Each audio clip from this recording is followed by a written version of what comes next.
அரசே, பிரஜைகளில் ஒருவனாகவே கேட்கிறேன்.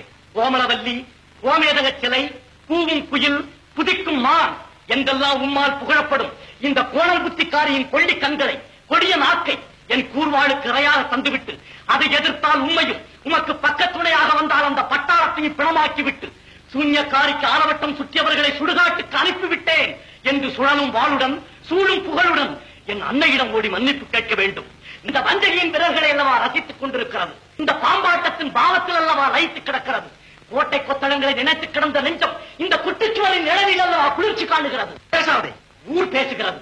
என் தாய் அன்பின் பிறப்பிடம், அறநறியின் இருப்பிடம், கருணை வடிவம், கற்பின் திருவுருவம், மாசற்ற மாணிக்கம், மாட்டுக்குறையா தங்கம், அவர்களை அவதூறு கூறிய உமது அங்கங்களை பிளந்தறிவேன். செய்யாமல் நில்லும் இந்த சித்திரக்காரியின் ரத்தத்தை கொண்டு உமக்கு அபிஷேகம் செய்திருக்கிறேன்.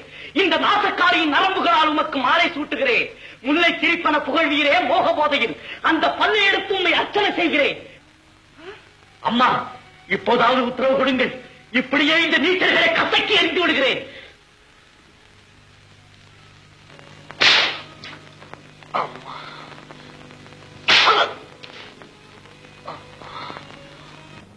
அநீதியை அழைத்து விடு என்று என் அன்னையை இப்போதாவது கட்டளையிடுங்கள்.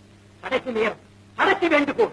என் தமிழ் தாயே, இந்த சோலையின் இடையே தோன்றிய கணவாயின் வழியாக இந்த பூமியில் குடியேறி நிறைவேற்றி விட்ட குள்ளநரி இந்த ஆட்சிபீடம் ஏறுவதற்கு அச்சாரம் போட்டுவிட்ட அக்கிரமத்தை கண்ட பிறகாவது அனுமதி தருவீர்களா? ஆள் வேண்டாம், தாய்மொழி என்று போதும்.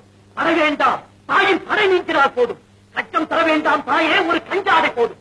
உங்களுக்கும் எனக்கும் எல்லோருக்கும் விடுதலை. இங்கே தாயே உத்தரவு, உத்தரவு கொடுங்கள். தெரியாமல் ஆக்கி விடுகிறேன் இவர்களை.